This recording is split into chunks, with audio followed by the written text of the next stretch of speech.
Au-delà de leurs incapacités physiques, mentales ou sensorielles, les personnes vivant avec handicap sont confrontées à des obstacles liés à leur inclusion dans plusieurs aspects de la vie. Elles ont généralement moins d'opportunités socio-économiques, ont difficilement accès à l'éducation et sont plus exposées au risque de vivre dans la pauvreté. Mais comment contribuer à une meilleure inclusion des personnes vivant avec handicap? Vous trouverez des éléments de réponse dans un reportage que vous proposera la rédaction de Parole des femmes.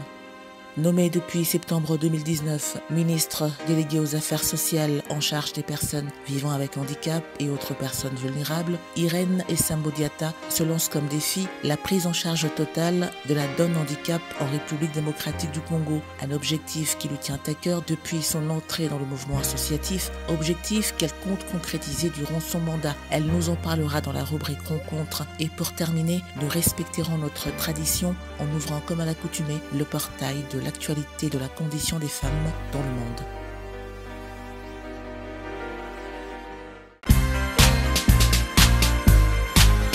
Bienvenue à toutes et à tous à ce nouveau numéro de Parole des femmes, votre rendez-vous hebdomadaire qui met en exergue la compétence féminine et qui permet à la femme de s'exprimer librement.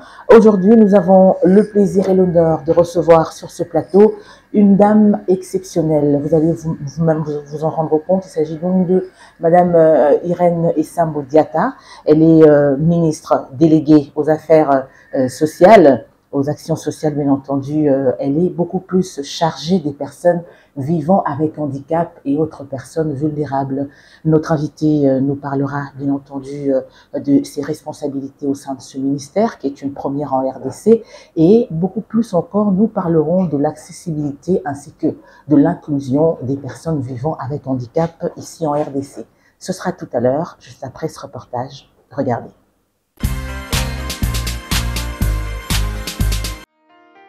Un milliard d'individus dans le monde sont atteints d'un handicap, soit 15% de la population mondiale, et 80% d'entre eux vivent dans des pays à faible revenu ou intermédiaires à la tranche inférieure. Cet handicap peut être visible ou invisible, physique, cognitif ou sensoriel. Dans le monde entier, les personnes vivant avec handicap sont fréquemment confrontées à des obstacles qui les empêchent d'accéder aux services, à l'éducation ou aux possibilités d'emploi. Elles sont par conséquent souvent moins à même de participer pleinement à la vie économique et risquent davantage de basculer dans la pauvreté. La République démocratique du Congo, qui n'échappe pas à cette réalité, compte 13 millions de personnes en situation de handicap, soit 16% de la population, selon la FENAFACO, la Fédération nationale des associations des personnes vivant avec handicap. Souvent livrées à elles-mêmes, elles ne bénéficient d'aucune aide de l'État. Les choses pourraient toutefois changer grâce non seulement à la création d'un ministère chargé des personnes vivant avec handicap, mais aussi et surtout grâce à la loi organique portant protection et promotion de cette catégorie de personnes en République démocratique du Congo, loi adoptée par l'Assemblée nationale et promulguée par le chef de l'État. Cette loi organique prévoit de faciliter l'accès des personnes handicapées dans tous les domaines de la vie grâce à des fonds spécifiques. L'une des innovations majeures de cette loi est la mise en place des quotas pour les personnes vivant avec handicap dans la gestion de la chose publique au niveau national, provincial et local. Grâce à cet instrument juridique, les personnes vivant avec handicap pourront donc bénéficier d'une assistance particulière et même en termes de formation adaptée à leurs conditions. Elles se verront ainsi insérées dans la société et bénéficieront d'une protection juridique, même en ce qui concerne leurs biens. Cette loi organique portant promotion et protection des personnes vivant avec handicap punit d'une amende toute personne qui viole les dispositions de son article 43. On y trouve aussi des peines allant de 3 à 6 mois de servitude pénale principale contre toute personne avec handicap ou non qui aura utilisé ou tenté d'utiliser un enfant mineur comme assistance humaine.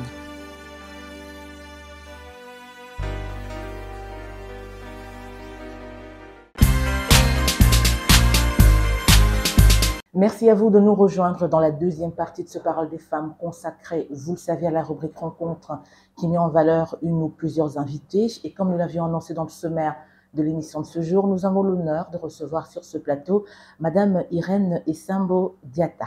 Bonjour Excellence. Bonjour Nancy. Merci de nous recevoir dans votre cabinet de travail, malgré vos charges. Merci Nancy. Comment allez-vous? Ça va bien. Nous l'avions dit, avec vous, nous parlerons beaucoup plus de l'accessibilité ainsi que de l'inclusion des personnes vivant avec handicap ici en RDC. Mais pourquoi pas revenir sur votre combat? C'est vrai, vous avez un très long parcours, madame. Ce n'est pas la première fois que nous vous recevons dans cette émission. Il y a très très longtemps, on reviendra sur les grands moments qui résument votre combat. Mais rappelons tout de même, puisque vous êtes aujourd'hui ministre, on va rappeler que c'est depuis 2019 que vous avez été nommé ministre délégué aux affaires sociales, délégué beaucoup plus pour les personnes en charge, les personnes vivant avec handicap et personnes vulnérables. J'espère que je ne suis pas à côté. Hein. Non, c'est comme ça. Tout d'abord, au gouvernement de Ilunga Ilukamba, vous avez été ensuite reconduit au gouvernement de Sama Lukonde. Alors, comment aviez-vous accueilli cette nomination, Excellence? Oui, je commencerai d'abord par dire merci au président de la République, Félix-Antoine Tshisekedi Tshilombo, parce que, au fait, il est venu un peu couronner mon combat. Vous savez, comme vous l'avez dit, depuis toujours, dès que j'ai terminé mes études universitaires, je me suis lancée dans la défense des droits des personnes marginalisées, particulièrement le droit de la femme, le droit des enfants et aussi des personnes avec handicap. Alors, après avoir milité pendant très longtemps, et j'avais mis l'accent beaucoup plus sur la participation des personnes avec handicap dans la gestion de l'État, parce que je me disais, ces personnes sont très marginalisées, c'est parce que leur voix ne se fait pas entendre là où les décisions se prennent. C'est comme ça que, contrairement à beaucoup d'autres organisations de l'époque qui travaillaient beaucoup plus sur les questions humanitaires par rapport aux personnes avec handicap, moi, je voyais la question dans l'optique droit de la personne. Pour moi, je me disais que pour ces personnes, il faut beaucoup plus qu'elles se retrouvent là où les décisions se prennent et surtout qu'elles fassent valoir leurs droits en tant que personnes vivant dans une société, mais aussi qu'elles sachent qu'elles ont des obligations. Parce que lorsque nous parlons des droits humains, il faut voir les droits en tant que prérogatives reconnues à tout être humain, mais aussi les devoirs de chacun de respecter aussi le même prérogative pour les autres catégories. Alors, cela a été mon combat depuis toujours. Et voilà qu'avec l'avènement du président Félix-Antoine Tshisekedi, il me nomme comme ministre délégué chargé de ces catégories-là. Et ça a été pour moi un acte de reconnaissance de tous ces efforts menés, mais aussi c'est une opportunité, même aujourd'hui, pour essayer de faire à ce que les choses bougent dans le sens d'inclusion, d'autonomisation et d'accessibilité de ces personnes. Exactement. Et c'est une première, hein, on va dire un ministère comme ça. Quel sens donnez-vous à la création de ce ministère? On n'a jamais connu un ministère exclusivement pour les personnes vivant avec handicap.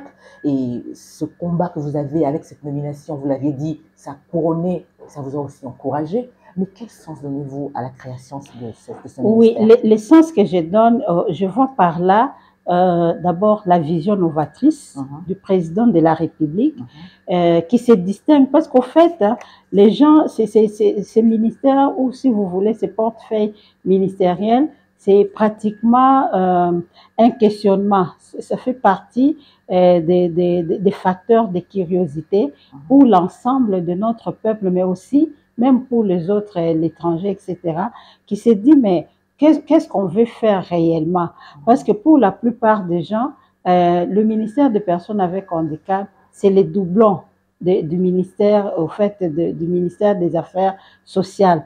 Mais au finish, quand vous analysez la question, vous vous rendez compte qu'au-delà du social, au-delà de l'humanitaire, c'est une question transversale. C'est une question qui touche pratiquement à tous les secteurs de la vie de l'être humain. Pourquoi? Parce que le combat pour l'inclusion des personnes avec handicap, c'est un peu pareil avec le combat pour le droit de la femme. Vous voyez, quand nous parlons droit des personnes avec handicap, c'est-à-dire ils ont droit à la santé, ils ont droit à la vie, ils ont droit à l'éducation, ils ont droit à la sécurité, ils ont droit à la justice. Donc, pratiquement, c'est une question qui se retrouve dans tous les secteurs. Et le prendre seulement dans le sens du social ou de l'humanitaire, c'est ce qui fait que les personnes soient oubliées. Exactement. Et vous l'avez reconnu, cette nomination est le résultat de ce combat qui date de plus de 25 ans. D'abord dans le mouvement associatif, aujourd'hui vous êtes devenue une femme politique, on en reviendra tout à l'heure. Mais quelles sont vos priorités par rapport à votre mission? Oui, je l'ai dit déjà, mes priorités, c'est d'abord l'inclusion de ces personnes dans la société. Vous savez, la personne avec handicap, en tant que membre de notre société, doit vivre comme tout le monde. C'est-à-dire qu'on ne doit pas sentir qu'il y a des inégalités. Or, c'est vrai que dans toute société, tout le monde, bien qu'on parle égalité, mais on ne peut pas bannir totalement les classes sociales, etc. Mais il faut faire un effort pour qu'il y ait équilibre. Et pour aujourd'hui, pour moi, l'une des grandes priorités, c'est de mettre ensemble la justice et l'équité pour amener à équilibrer la vie dans la société, surtout en ce qui concerne les catégories telles que les personnes avec handicap. L'autre priorité, c'est l'accessibilité. L'accessibilité, pour moi, est prioritaire parce que on peut beau vouloir parler de l'inclusion sociale des personnes avec handicap, mais tant qu'il y aura des barrières pour leur accessibilité, que ce soit sur le plan physique, sur le plan communicationnel et autres, en tout cas, l'inclusion sera qu'une sorte de leurre. Il faudra vraiment qu'on lutte, qu'on puisse faire un effort pour qu'il y ait accessibilité. Vous voyez, aujourd'hui, moi je suis nommée ministre, mais je peux vous dire que chaque fois qu'on doit se déplacer, aller par exemple au Parlement, partout là, ça pose problème pour moi. Pourquoi? Parce que je me dis toujours, comment je vais accéder à tous ces endroits-là, vu les escaliers et l'inaccessibilité. Oui. Donc, tout ça, ça nous pousse à dire l'accessibilité doit être au centre de notre action. Et l'autre chose, c'est aussi l'autonomisation. Et vous savez, lorsqu'on parle pour une personne avec handicap, l'autonomisation, c'est au-delà des questions de l'aspect économique. Parce que facilement, quand on parle d'autonomisation, on voit comment on peut lutter contre la pauvreté. Oui, il faut lutter contre la pauvreté parce que ces personnes-là ne doivent pas être parmi les gens qui doivent vivre la précarité. Il faut aider à ce que leur vie soit aussi, disons, améliorée. Mais au-delà des conditions de vie économiques, il faut voir aussi l'autonomisation de la personne elle-même. Vous voyez, moi, par exemple, tel que je suis là, si je n'ai pas mes béquilles, si je n'ai pas mon attelle, je ne peux pas marcher, je ne peux pas me déplacer. Et ça fait partie des facteurs d'autonomisation. Aujourd'hui, en République démocratique du Congo, nous avons des sérieux problèmes pour ce qui est des centres orthopédiques. On a les centres de cliniques universitaires qui, je peux dire aujourd'hui, c'est pratiquement l'unique centre que nous avons de l'État. Et aussi à Mamayem, aussi, je ne m'abuse, il y a un service orthopédique là-bas, mais partout ailleurs, nous avons 26 provinces. Combien y a-t-il pour l'État?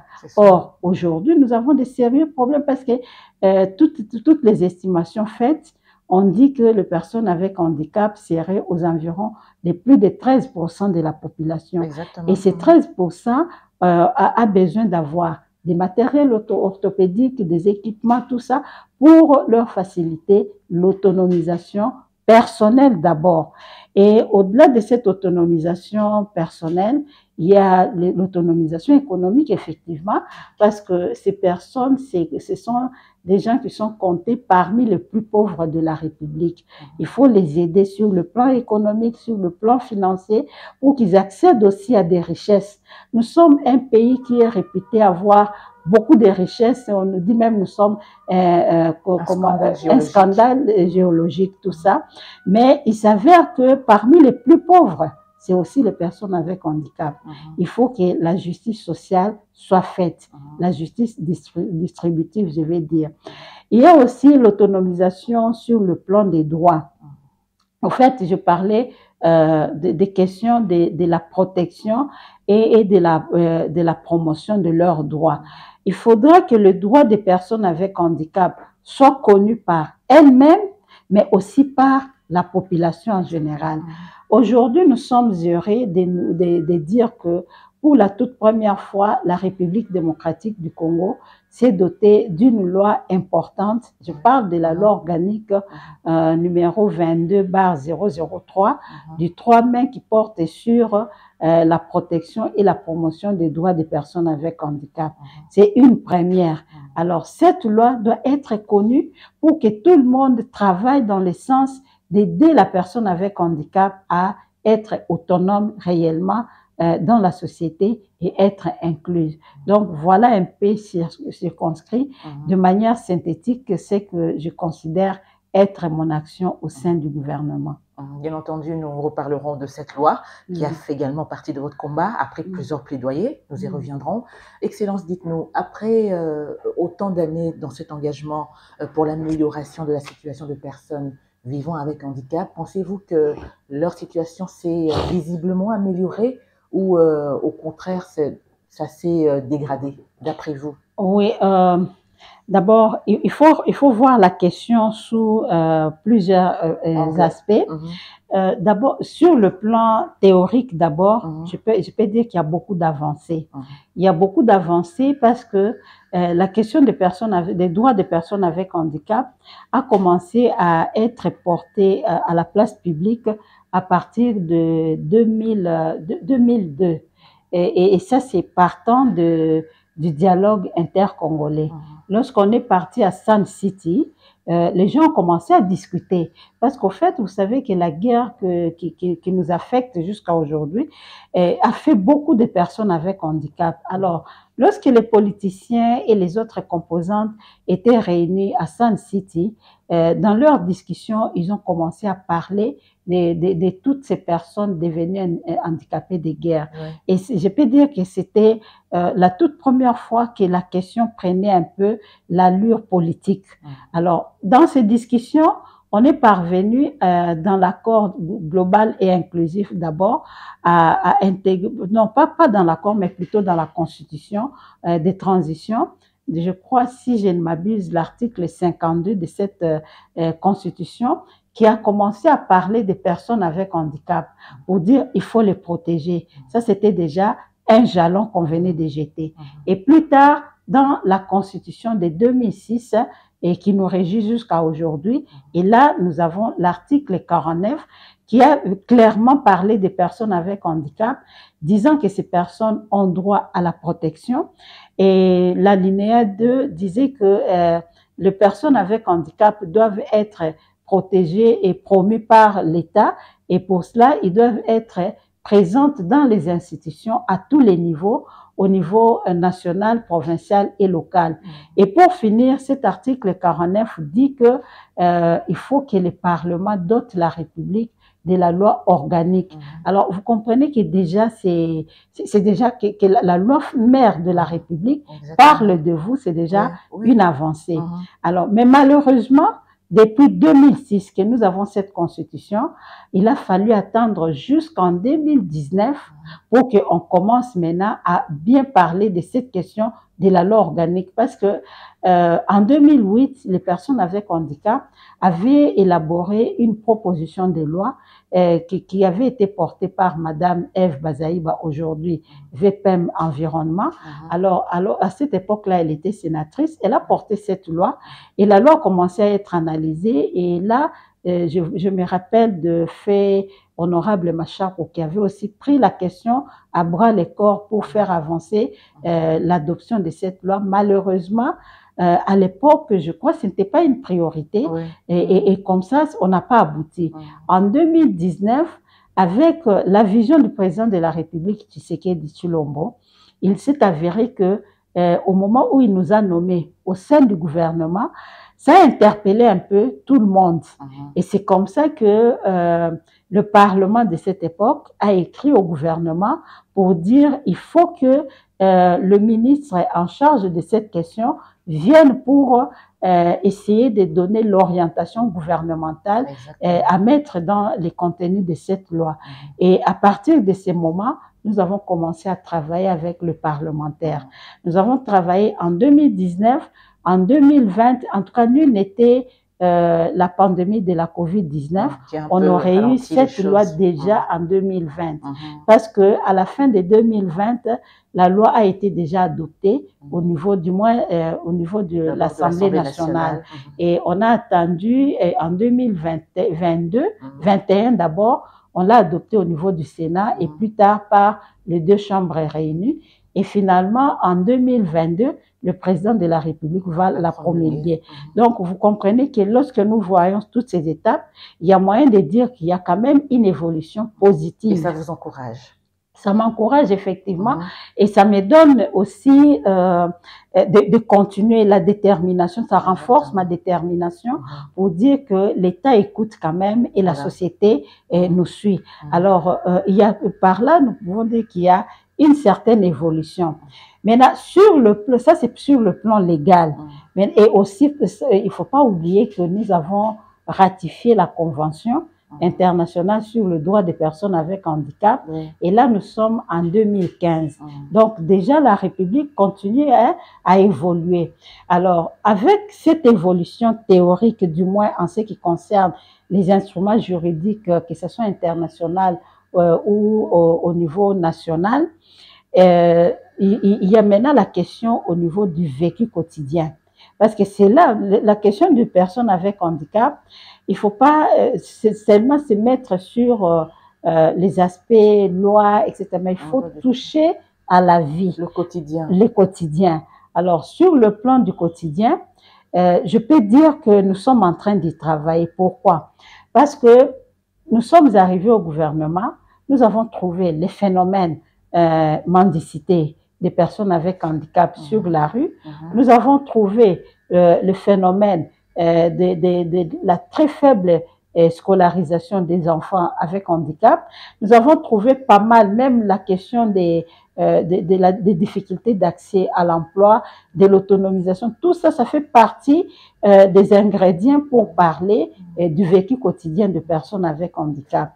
Alors, nous nous sommes posé la question, comment nous allons aborder cette réalité et pour que nous puissions quand même faire évoluer positivement aussi ces vécus quotidiens. Et nous sommes dit, il faut qu'il y ait des services. Parce que vous savez, pour ceux-là qui avaient l'habitude d'aller dans d'autres pays, ils vont se rendre compte que les personnes avec handicap jouissent de beaucoup d'avantages et aussi il y a des services qui existent pour essayer de les accompagner dans leur vécu quotidien. Mais malheureusement, en République démocratique du Congo, ces services-là ne sont pas là. Il n'y a pas de ces services. C'est pratiquement les familles qui font tout pour leurs enfants. Et si la famille oublie une personne avec handicap, c'est parti pour la gloire. En tout cas, c'est une personne vouée pratiquement à une vie de misère. Alors, qu'est-ce que nous avons dit? Il faut que l'État se dote de ces services. C'est comme ça qu'à part la loi, nous avons commencé à travailler sur l'administration. Parce que les services doivent être portés par l'administration. Alors, nous nous sommes rendus compte que l'administration pour les personnes avec handicap, ça ne doit pas être la même administration que les autres secteurs. Dans d'autres secteurs, l'administration, elle est une administration administrative, avec beaucoup de procédures, avec beaucoup d'orientations, etc. Mais pour les personnes avec handicap, il faut mettre l'accent, le cap sur les services et le métier. Parce que tout ce que nous avons besoin, c'est que ces personnes-là se retrouvent comme d'autres personnes, se prennent en charge et qu'elles soient incluses. Alors pour ça, il faut accélérer les services et le métier. Et c'est comme ça que notre administration doit répondre à cette réalité. Mais également, cette administration doit tenir compte de la transversalité de la donne handicap. Donc, voilà un peu ce qui fait la spécialité de cette administration et nous avons commencé à y travailler. Nous y avons travaillé au point qu'aujourd'hui, vous voyez, j'ai ces documents. Donc, ces documents ici, c'est ce qui illustre ce qui doit être l'administration pour les personnes avec handicap.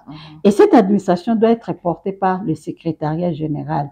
Et avec ces documents, nous avons travaillé, on a défini, on a essayé de faire voir les différentes structures, les différentes directions, les différents services, commençant du niveau de Kinshasa, au niveau central, jusque dans nos territoires. Comment ces personnes doivent bénéficier de ces services-là. Donc, tout est défini dans ces documents ici. Et au mois de décembre passé, parce que vous savez, nous sommes un ministère sectoriel. Nous ne pouvons apporter que la matière, donner les orientations, déterminer comment ça doit se passer, mais celui qui donne forme à une administration, c'est le ministère de la fonction publique. Alors, nous étions amenés à travailler avec les experts du ministère de la fonction publique, parce qu'au fait, ceux qui vont travailler dans cette administration, ce sont les agents de l'État. Alors, il faut que nous puissions aussi bien organiser leur statut en tant qu'agents de l'État, et c'est comme ça que lorsqu'on a adopté ces cadres des structures organiques du secrétariat général chargé des personnes avec handicap et autres personnes vulnérables, le VPM fonction publique a pris un arrêté, il a signé l'arrêté reconnaissant ces secrétariats généraux. Et pour l'heure, nous sommes en train de projeter un atelier pour définir maintenant les compétences et les attributions de ceux qui doivent travailler ici afin de pouvoir commencer l'implantation de ces services. Exactement. Et ce que je vais dire en grosso modo, c'est que par rapport au vécu quotidien, nous avons évolué avec la définition d'un cadre structurel organique qui doit porter les services d'autonomisation et d'inclusion des personnes avec handicap. Et maintenant, il nous reste l'étape de mettre, disons, de le rendre effective sur terrain. Excellence, c'est vrai que c'est depuis 2019, on l'a dit, c'est pratiquement 4 ans que vous êtes à la tête de ce ministère où vous travaillez en collaboration avec le ministère des Affaires sociales, n'est-ce pas? Alors, tout à l'heure, vous évoquiez les différentes avancées, notamment votre ministère est doté d'un secrétariat général, là où l'administration pourra vraiment être bien portée pour les services en faveur des personnes des PVH, comme on les appelle. Alors, en dehors de ça, vous avez également évoqué la loi organique portant sur la protection et la promotion des personnes vivant avec handicap. Une très grande victoire également pour votre combat que vous menez depuis très longtemps. Alors, qu'en est-il de cette teneur, cette loi organique? Oui, la loi organique se base sur 3 axes. Il y a d'abord l'axe promotion des droits des personnes avec handicap, parce que là, il faut le vulgariser, il faut le faire connaître, il faut les définir aussi, parce que vous savez, la notion même des droits des personnes avec handicap pose problème par rapport à sa compréhension. Et il y en a qui pensent que lorsque nous parlons des droits des personnes avec handicap, on veut créer certains avantages particuliers pour cette catégorie de personnes, ou peut-être qu'on veut en faire des personnes spéciales à qui on va donner des privilèges, etc. Or, il n'en est pas question. Il s'agit simplement de reconnaître le même droit fondamental de toutes les autres catégories de personnes à ces personnes qui sont souvent marginalisées. Alors, et aussi, il faut dire que parlant des droits des personnes avec handicap, c'est aussi une interpellation à l'État d'une manière générale de dire qu'il faut mettre en place des procédés ou des facteurs, faire en sorte qu'il y ait des facteurs qui accompagnent ces personnes dans la jouissance et de leurs droits et dans la jouissance et l'exercice de leurs droits, mais aussi pour les aider à accomplir leurs devoirs en tant qu'êtres humains. Donc, quand on parle des droits des personnes avec handicap, il faut le comprendre de 2 manières. La première, c'est reconnaître tous les droits fondamentaux reconnus à chaque être humain, à cette catégorie de personnes, mais aussi interpeller le gouvernement pour lui dire que non, voilà ce que vous devez faire. Aujourd'hui, dans la Convention internationale des droits des personnes avec handicap, on parle des aménagements raisonnables. Et ces aménagements raisonnables, c'est vraiment la charge du gouvernement à mettre en place des aménagements en termes d'accessibilité, en termes de tout ce qu'il y a pour faciliter la mobilité, faciliter l'inclusion, faciliter l'autonomisation. Et ça, face à l'État, ça s'appelle devoir ou obligation de l'État. Et lorsque nous regardons cela du côté des personnes avec handicap, ça s'appelle des droits. Donc, il faut d'abord commencer par promouvoir cette notion des droits des personnes avec handicap. Le deuxième axe, c'est l'axe protection. Il faut protéger. Donc, ça revient aussi, comme pour toutes les autres catégories sociales, l'État a l'obligation de protéger ces personnes.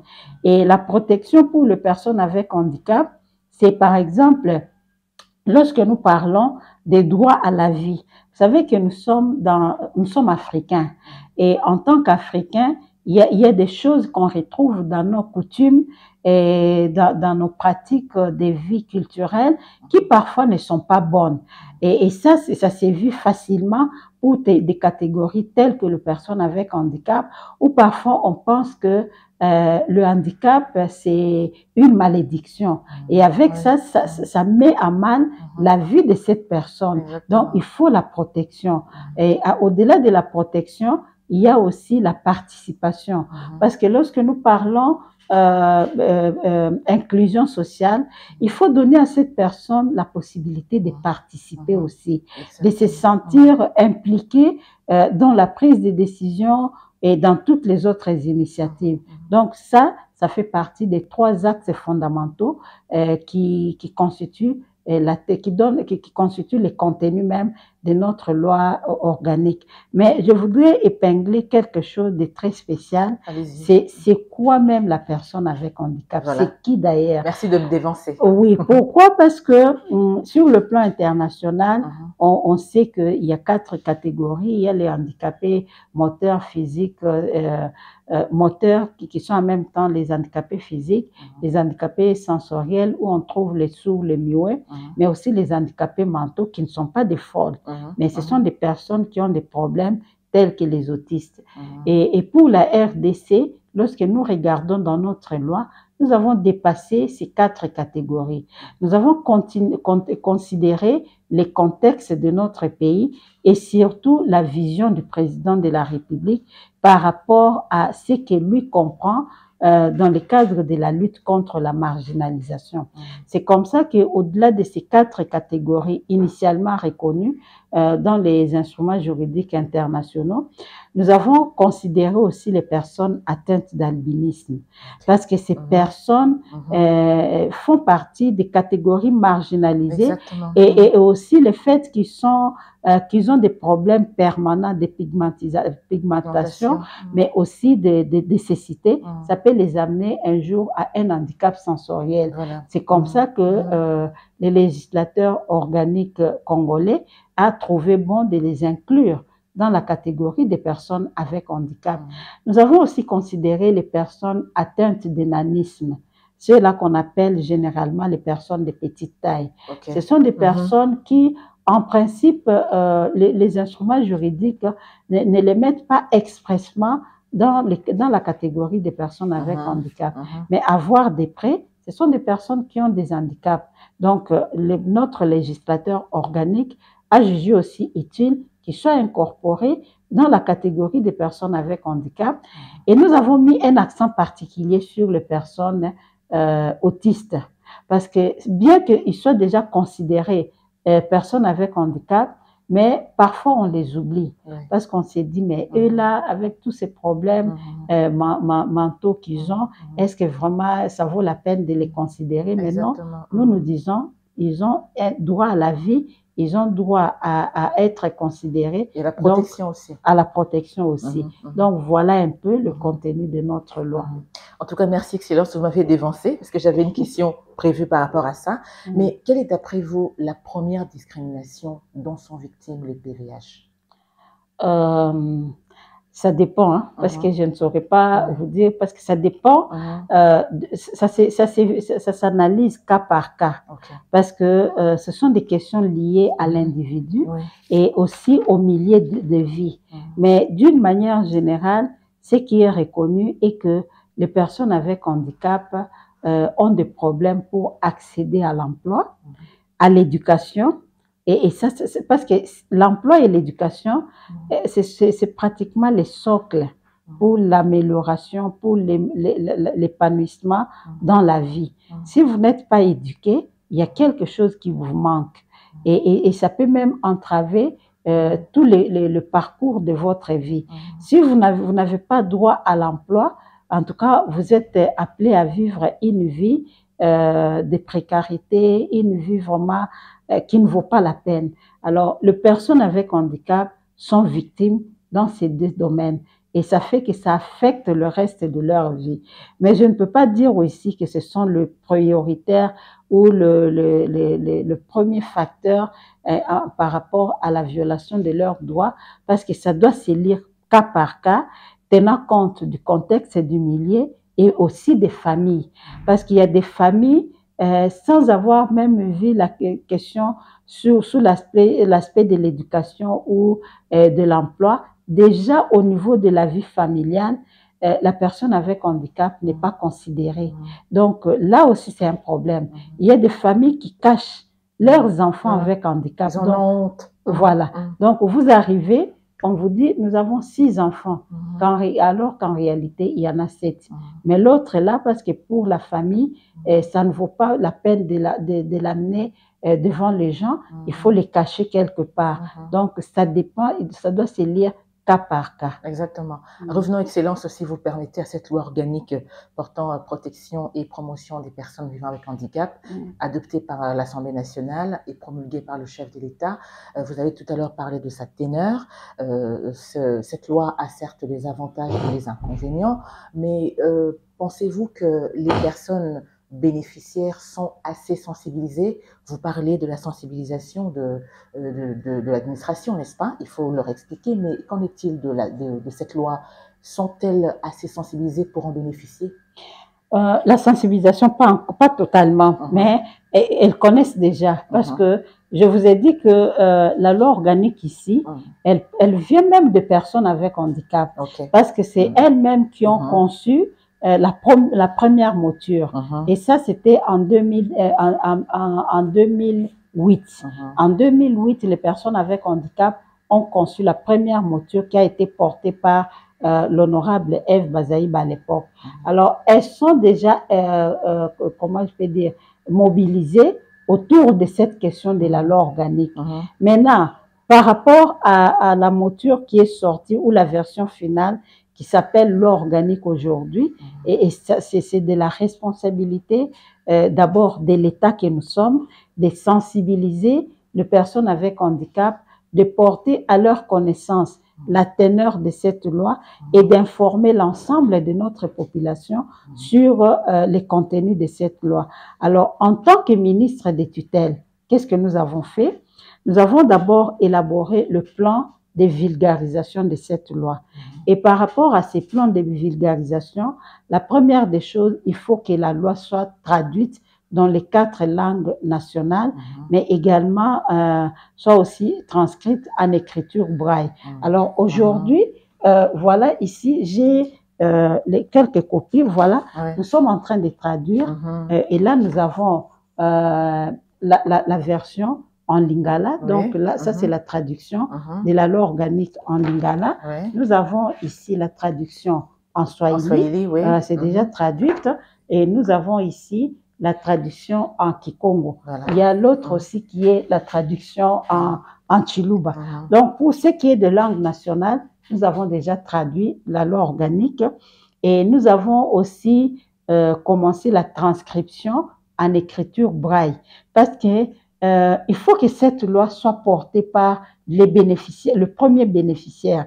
Et ces premiers bénéficiaires, ce sont les personnes avec handicap. Elles doivent comprendre qu'est-ce que la loi a dit pour ce qui les concerne. Et comme ça, il y a moyen qu'elles puissent revendiquer pour que l'État puisse réellement travailler par rapport à ce qui est dit. Et dans ce plan de vulgarisation de cette loi, nous avons prévu de travailler avec plusieurs personnes, ou si vous voulez, euh, les différentes catégories sociales. Nous aurons les artistes qui doivent aussi nous aider. Nous avons déjà eu une première réunion avec ces artistes. Nous avons les sociétés de communication qui doivent aussi être mises à profit. Et nous avons les écoles. Cette loi doit faire partie des matières d'éducation. Il faut que les gens soient éduqués. Et pour nous, il faut commencer à éduquer les enfants de le bas âge sur la question de l'inclusion sociale. Parce que lorsqu'un enfant commence à comprendre que non, être personne avec handicap, ce n'est pas un facteur négatif, je crois que ça commence déjà à changer la mentalité. C'est une condition et on doit faire avec. Voilà. Et puis aussi les médias comme vous, vous devez être mis à contribution pour nous aider à ce que cette loi soit connue. Excellence, puisqu'il est question d'inclusion socio-professionnelle des personnes vivant avec handicap, comment devrait se passer leur intégration? La loi organique a prévu, d'abord, la loi organique a fait de la participation professionnelle des personnes avec handicap une obligation et l'État a l'obligation. Et ça, ce n'est pas seulement la loi organique, mais aussi la Constitution. Parce que l'alinéa 2 de l'article 49 de la Constitution dit que l'État doit tout faire pour la participation des personnes avec handicap dans les institutions. Maintenant, la loi organique est venue confirmer cette obligation, ces principes, en disant qu'il faut même utiliser la discrimination positive lorsqu'il s'agit de la participation des personnes avec handicap. Et la loi organique est allée encore plus loin pour demander à ce que le Premier ministre prenne un décret qui doit fixer les modalités pratiques en termes de quotas, en termes de cooptation. Et aujourd'hui, au niveau de mon ministère, avec les experts, d'ailleurs, hier, j'étais avec les experts de la primature pour ensemble finaliser le projet de décret que nous devons présenter très récemment au Conseil des ministres. Et dans ce projet de décret concernant la participation de personnes avec handicap, il est dit qu'en ce qui concerne plus précisément la fonction publique et le secteur privé, nous avons défini des quotas. En ce qui concerne la fonction publique ou tout ce qui est public, nous avons dit qu'il faut, lors des recrutements, au moins 5% à recruter, soit des personnes avec handicap. Et pour ce qui est du secteur privé, nous avons dit qu'au moins 3% soit des personnes avec handicap. Et pour confirmer cela, ou vous voulez pour accompagner cela, il y a un autre décret qui parle de l'octroi des facilités administratives, douanières et fiscales à tous ceux qui est du secteur privé qui vont promouvoir les personnes avec handicap. Donc ça, ce sont des mesures d'application apportées par la loi organique pour accompagner la participation des personnes avec handicap au sein des institutions et plus particulièrement leur emploi. Mais Excellence, quels seraient les arguments pour faire évoluer l'image de PVH auprès des employeurs? Non, mais l'argument d'abord, nous avons les décrets qui accompagnent. Vous savez que tout investisseur, lorsqu'il arrive, il a besoin d'avoir des garanties en termes des avantages qu'il va avoir. Et là, nous sommes en train de les offrir. Vous venez pour promouvoir les personnes avec handicap, vous avez droit à des facilités. C'est la toute première garantie que nous leur donnons. C'est-à-dire vous avez des garanties sur le plan administratif, sur le plan fiscal et sur le plan douanier. Et l'autre avantage, c'est de dire que aujourd'hui, la question des droits des personnes avec handicap, c'est pas une question exclusivement congolaise. C'est une question qui émane des Nations Unies. Les Nations Unies ont voté une convention qu'on appelle Convention relative aux droits des personnes avec handicap. Et dans cette convention, il est demandé à tout le monde de promouvoir les personnes avec handicap et un accent particulier est mis sur les employeurs et aussi sur les secteurs privés. Parce que on dit que il faut qu'il y ait l'ouverture au marché de l'emploi aux personnes avec handicap, mais aussi il faut les aider à s'autonomiser de manière personnelle, individuelle, dans le sens de créer, d'être elles-mêmes créatrices d'emplois. Et pour ça, il faut travailler avec le secteur privé. Donc, nous allons leur montrer, c'est une obligation qui, au-delà d'être congolaise, c'est une obligation internationale. Et s'ils veulent bénéficier des avantages disons, liés à l'application de cette obligation, ils n'ont qu'à s'aligner sur les prescrits de notre loi organique. Une dernière question, Excellence, avant de nous quitter. Pensez-vous qu'il pourra avoir un jour un emploi exclusif pour les PVH ici en RDC? Je ne peux même pas souhaiter cela, parce que nous luttons pour qu'il y ait l'inclusion. Et même le secrétariat général que nous sommes en train de mettre en place, ça ne serait pas un secrétariat général exclusivement personnes avec handicap. Nous voulons que ce soit un secrétariat général modèle d'inclusion. Et même toutes les normes nationales et internationales, et voire même notre loi nationale, ne prônent pas l'exclusivité par rapport aux personnes avec handicap, plutôt l'inclusion. Et pour cela, il faut que les emplois soient ouverts aux personnes avec handicap, de la même manière qu'ils sont ouverts à d'autres catégories de personnes. Vous avez sans doute un message à lancer à l'endroit de toutes les personnes qui nous suivent à l'instant et beaucoup plus que TVH. D'abord, le message que je vais adresser, nous sommes à une année électorale, c'est d'abord de leur demander d'aller se faire enrôler massivement. Nous parlons de 13% des personnes avec handicap dans ces pays comme étant les taux estimatifs de cette catégorie par rapport à l'ensemble de notre peuple. Donc aujourd'hui, nous devons confirmer ces taux-là en disant que nous composons une majorité dans la minorité. Lorsqu'on parle de personnes avec handicap, il faut qu'on sente que nous sommes des personnes qu'on ne peut pas oublier lorsqu'il s'agit des questions telles que les élections. Et pour ça, il faut que nous allions nous faire enrôler massivement. Et aussi, parce qu'aujourd'hui, nous avons une loi qui dit que les personnes avec handicap doivent être représentées dans les institutions. Et voilà une opportunité pour nous faire représenter dans le Parlement, dans les assemblées provinciales et surtout qu'on nous dit que ces élections vont aller jusqu'au niveau local. Donc, nous avons l'opportunité d'avoir la représentation des personnes avec handicap dans les assemblées communales et autres. Donc, moi, je lance l'appel aux personnes avec handicap en tant que leur ministre de pouvoir se faire massivement enrôler. Et surtout, comme nous avons dit, nous allons nous rappeler de tous ceux-là qui se rappellent de nous. Voilà. Merci beaucoup, Excellence. Nous allons, mesdames, messieurs, avant de mettre un terme à l'émission de ce jour, vous proposer la rubrique Clin d'œil. Regardez.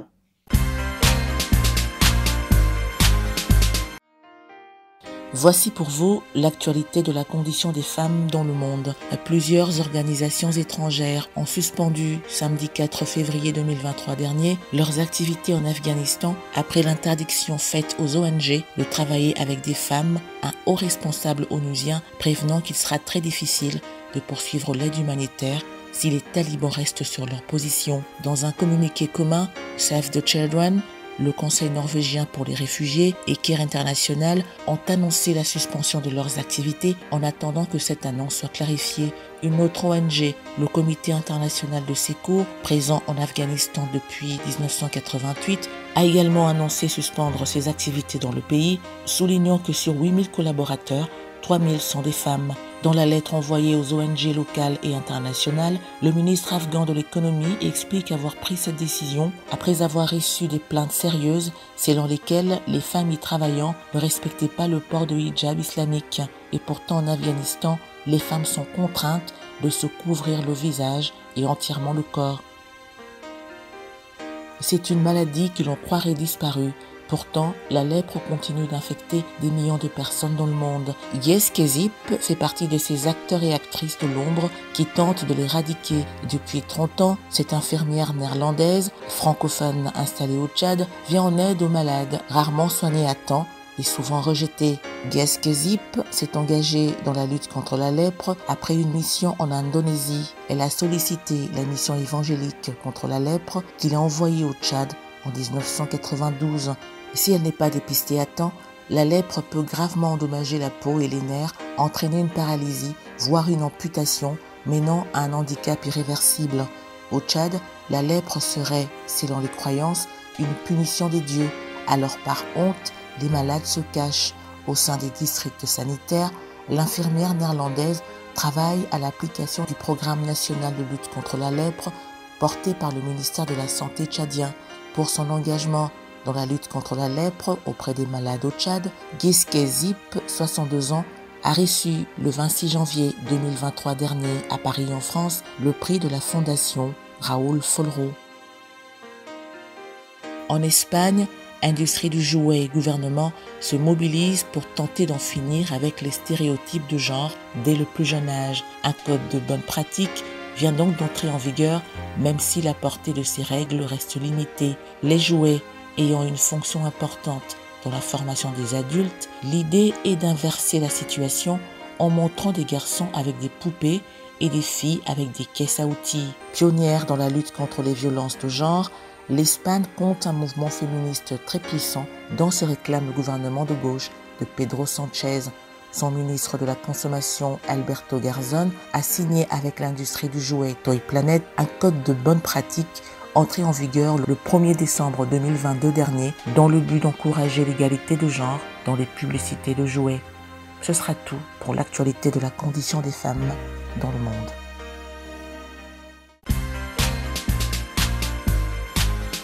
La parole des femmes, c'est terminé pour aujourd'hui. Tout le plaisir a été pour nous de vous l'avoir proposé et présenté. Et ce sera avec le même et réel plaisir que nous vous retrouverons la semaine prochaine.